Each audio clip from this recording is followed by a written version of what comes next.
मुझे एक जरा एक बात ये बताइए कि क्या 20, 25, 30, 40 या 60, 70, 80 साल के बाद ही मौत आएगी, या किसी को ये पता है कि बूढ़े होने के बाद ही मौत आएगी?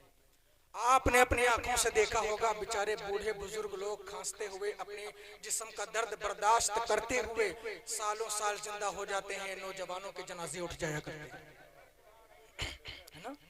नौजवानों के जनाजे उठ जाया करते हैं। क्यों?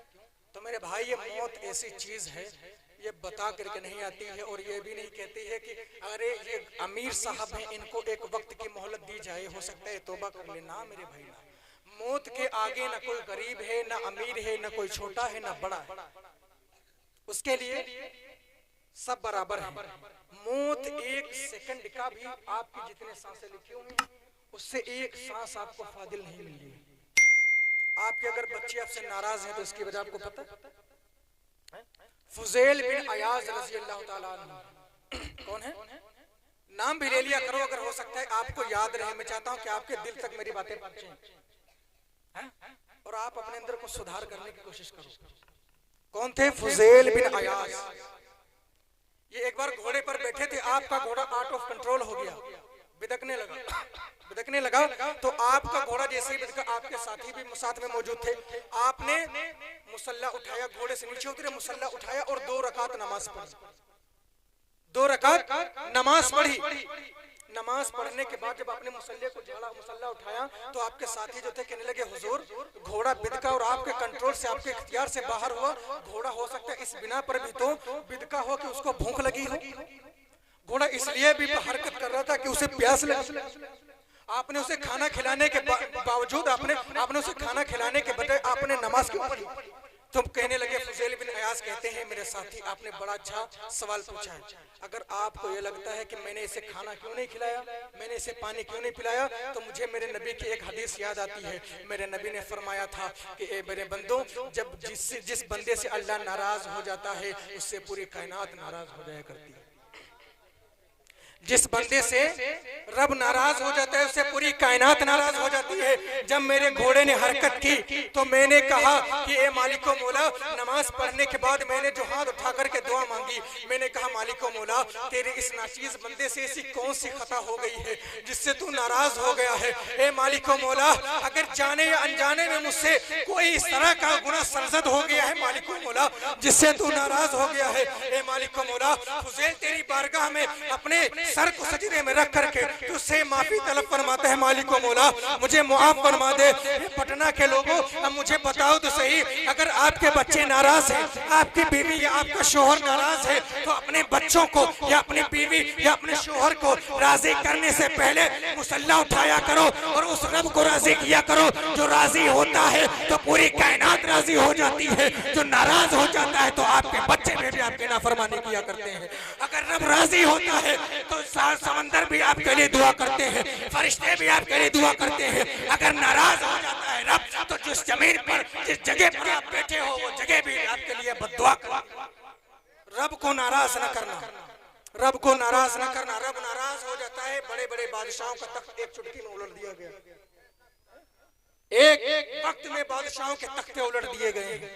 उन्होंने रब को नाराज किया, उन्होंने रब को नाराज किया। अगर नींद लग रही है या कोई ऐसी बात है तो मुझे वहीं से आप फोन दिखा दीजिएगा, मैं खत्म कर दूंगा। क्योंकि अभी मैंने सुना था यहाँ कोई भाई कह रहे थे कि अभी 3 घंटे बाकी, 3 घंटे बाकी। अगर 3 घंटे बाकी हैं तो मैं भी कहता हूँ, अगर आप मेरी तरीके से सुनोगे तो इंशाअल्लाह तबारक व तआला फजर की अजान सुन करके उठेंगे, फजर की अजान सुन करके उठेंगे। यहाँ से आप भी बैठो, हम भी बैठते हैं, कोई बंदा जाएगा नहीं, ना ही कोई बंदा सोएगा। अगर आप चाहते हो बेटा, आपकी भी मैंने बात की, बच्चे कैसे होते हैं मैंने आपका भी तज़किरा किया, आपका भी तज़किरा मैंने किया है। अब आओ थोड़ी सी बात मैं अपने इस मुआशरे पर कर लेता हूँ। क्योंकि जब रब नाराज होता है तो बिल्कुल हमारी दुनिया तब्दील हो जाया करती है ना, तब्दील हो जाया करती है। नींद लग रही है तो आप मुझे बता सकते हैं, मैंने फिर कहा कि आप थोड़ा सा भी इशारा कर दें, टाइम हो गया। अगर मेरी बात आपकी समझ आ रही है तो वो भी आप बता सकते हैं। नहीं समझ आ रही है? क्योंकि मैं ये भी समझता हूँ कि अगर किसी बंदे को सुनना नहीं पसंद है और वो नहीं सुनना चाहता है, उसके बावजूद भी अगर आप बोल रहे हैं तो आप उस पर जुल्म कर रहे हो। आपकी बात अगर किसी की समझ से परे है, अगर आपकी बात उसके समझ से नहीं आ रही है, तो आप उस पर जुल्म कर रहे हो। लिहाजा अपनी बात को खत्म करके बैठ जाओ, वो दूसरे को सुनो। मेरी बात आप जरा एक बार हाथ उठा करके बोलो, कितने लोगों को मेरी बात समझ आ रही? तो मैं पता तो चलेगी। हाँ, सबको समझ आ रही है? उठा के बता दीजिए, समझ आ रही है? मैं अब एक बात मैं बता दूं, ये वो रात है, मैं जरा अपने नौजवान भाइयों से जरा तवज्जो करता हूं। माशाल्लाह आपने बड़ी देर में हाथ उठाया, मगर अल्लाह आपके हाथ को कबूल अता फरमाए। मेरे नौजवान भाई भी इधर बैठे हुए हैं। मैं आपसे, अगर आपकी इजाजत हो तो आपके बारे में कुछ कहूं। आपके बारे में नहीं कहता हूं, नौजवानों के बारे में कहूंगा, यानी कि आपकी उसमें इंशाअल्लाह तबारक व तआला आप ही का फायदा होगा, मेरा फायदा नहीं होगा। मेरा फायदा ये होगा कि अगर आप मेरी बातों पर अमल कर लोगे, जो आपको उसमें से सवाब मिलेगा ना, उसका थोड़ा हिस्सा मुझे भी मिल जाएगा। ये मेरा फायदा होगा। अल्लाह हर चीज जानता है, नहीं जानता? बंदा हर वक्त अल्लाह की नजर में रहता है ना? बंदा हर वक्त रब की बारगाह हमें ऐसे रहता है जिस तरह हाथ पर रखी हुई चीज को लोग देखते हैं। हर चीज जानता है, नहीं जानता है? रब्बे कायनात उसे भी जानता है जो रातों को उठ करके अपने मोबाइल में लोगों की तस्वीरें देखता है, और रब उसे भी जानता है जो रात में मुसल्ला बिछा करके अपने रब के हुजूर कहता है, मालिको मौला, जितने भी गुनाह करने थे कर लिए, अब तेरी बारगाह में आया हूँ। मालिको मौला, अपने सारे गुनाहों से माफी करता हूँ। मालिको मौला, तो रहमान और रहीम है, हमारे गुनाहों को माफ फरमा दे।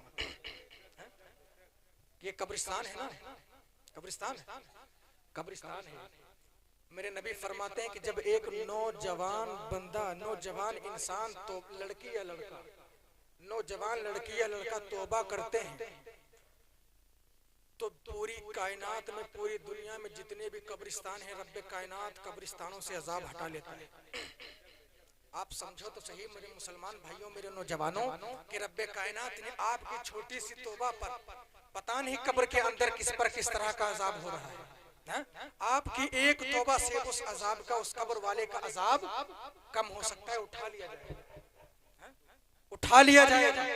और मुझे एक बात बताओ, अगर कोई नौजवान मेरा भाई ऐसा यहाँ पर बैठा है कि जो आज अपने माँ बाप से ये कह सकता है कि माँ बाप, ए मेरे वालिदैन, ए मेरी माँ, ए मेरे बाप, आज के बाद मैं इस तरह के काम करूंगा जिससे मेरे पड़ोसी या मेरे गांव के लोग राजी हो जाए।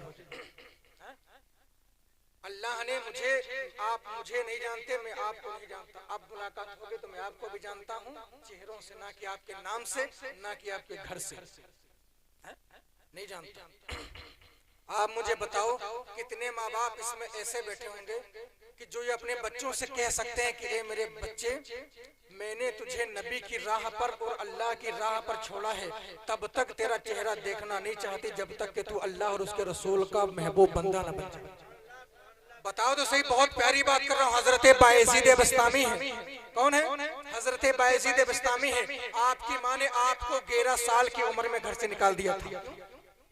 आपकी ये ख्वाहिश थी कि मेरी माँ, मैं अल्लाह को पाना चाहता हूँ, रसूल अल्लाह को पाना चाहता हूँ, लिहाजा मैं अल्लाह का वली बनना चाहता हूँ। हजरत बायजीद बस्तामी की माँ ने अपने बच्चे को 11 साल की उम्र में घर से बाहर कर दिया।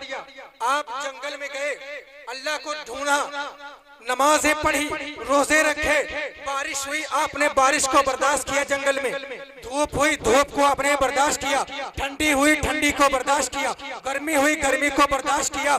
धीरे धीरे कितने साल हो गए? 12 साल गुजर गए। आपने पत्तों को खाया, आपने पेड़ों के जो है छाल को खाया, उसकी जो है लकड़ियों को, मामूल जो छोटी नरम लकड़ियां होती है, आपने उसको खाया, मगर हुआ क्या? आपको विलायत नहीं मिली। आप इबादत पर इबादत करते रहे, रियाजत पर रियाजत करते रहे, मगर आप पर अल्लाह ने अपनी विलायत के दरवाजे नहीं खोले। आप जब मायूस हो गए कि अल्लाह मुझसे राजी नहीं हो सकता, आपने रात के तन्हाई में आप अपने घर पहुंचते हैं और घर की कुंडी को खटखटाते हैं। मुझे बताओ तो सही, मैं अपनी माँ और बहनों से कहना चाहता हूँ, मेरा ये जुमला सुन ले, दोबारा सुनना ना सुनना।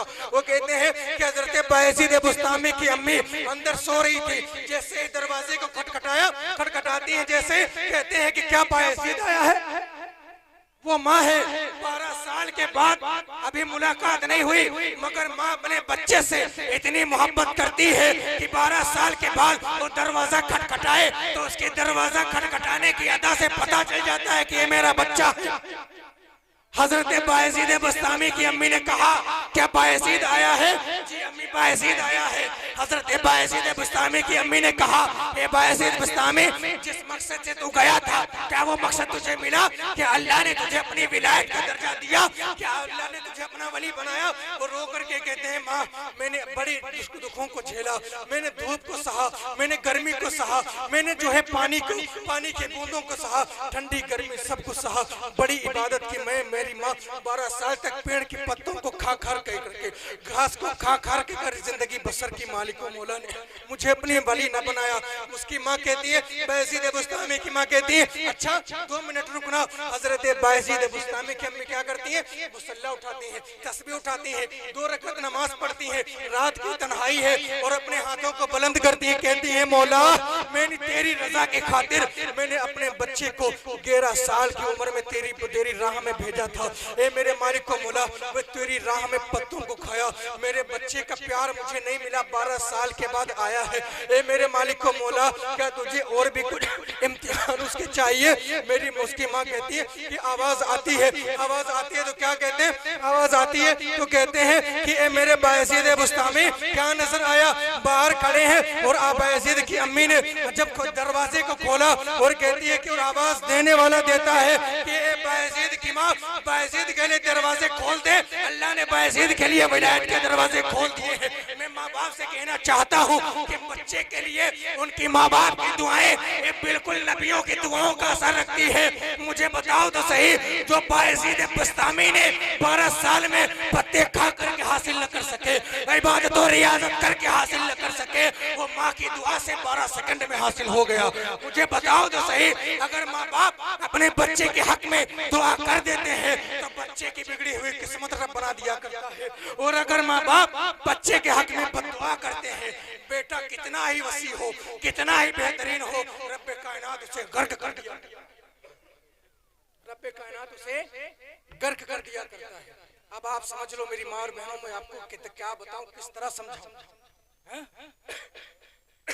माहौल आपसे सही होगा। एक और वाकया मैं आपको सुना दूं, अगर वक्त आप कहेंगे तो उसके आगे बोलूंगा, वरना 12-15 हो गया है, इंशाअल्लाह तबारक तआला मैं खत्म कर दूंगा, क्योंकि ज्यादा तकलीफ में, क्योंकि अभी रात भी जगनी है, आप सबको जगनी होगी, मुझे भी जगनी है, मेरे मदरसे के बच्चे भी जग रहे हैं, और भी मेरे साथी मेरे जो साथ आए हुए हैं सब जग रहे हैं। इंशाअल्लाह आज की रात रब को मना लो किसी भी तरह कर, आंसुओं को रो। एक बात मुझे बताओ, आप अपने गांव के जो बड़ा अमीर शख्स है, आपकी कोई जरूरत पड़ती है, आप उसके पास अपनी जरूरतें लेकर के जाते हो, या अमीर तरीन शख्स नहीं भी है, आप अपने गांव के किसी ऐसे बंदे के पास जाते हो जिसको देख करके आपको लगता है कि ये बंदा मेरी मुसीबत को दूर कर सकता है।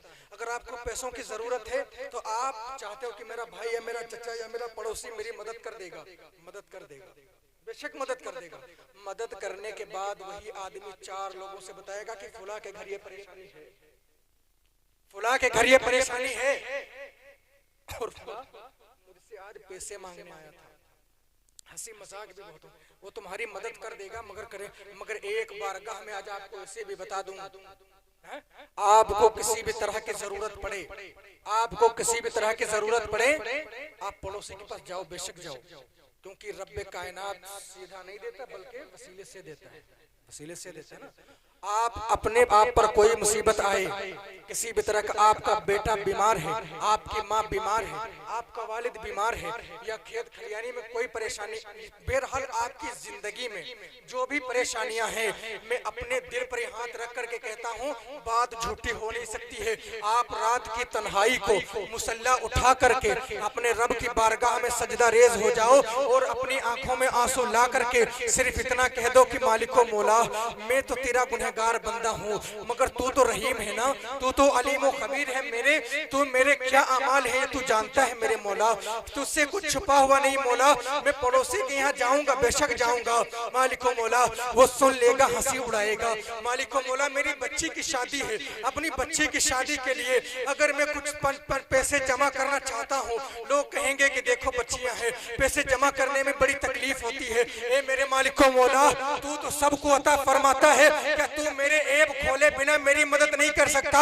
मुझे बताओ तो सही, दुनिया का कोई बादशाह हो आपकी मदद करने के बाद आप पर एहसान जरूर जतलाएगा, मगर एक रब की बारगाह ऐसी है जहां से तेरी मदद भी हो जाएगी और तेरा राज राज भी रह जाएगा। मेरा रब कहता है कि मेरे गुनहगार बंदे, मैं तो यही चाहता था, मैं तो तेरे लौटने का इंतजार कर रहा था। ए मेरे गुनहगार बंदे, मैं तो चाहता था कि मेरा गुनहगार बंदा मेरी रहमत की तरफ कब लौटेगा। ए मेरे बंदे, क्या तुझे तेरे गुनाहों ने तेरे दिल को सियाह कर दिया था? क्या तुझे तेरा रब याद ना आया? क्या तुझे तेरा रब याद ना आया? क्या तूने नहीं पढ़ा अल्हम्दुलिल्लाह रब्बिल आलमीन अर्रहमानिर रहीम, रब बड़ा रहमान और रहीम है। ए मेरे बंदे, अगर तू क्या समझता है मैं तेरी माँ और बाप से जो 70 दर्जे मोहब्बत रखता हूँ, तेरे माँ बाप तुझे रोता हुआ नहीं देख सकते। मैं जब तेरे 70 माँ बाप से ज्यादा मोहब्बत करता हूँ, मैं अपने बंदे को कब दुखी देख सकता हूँ?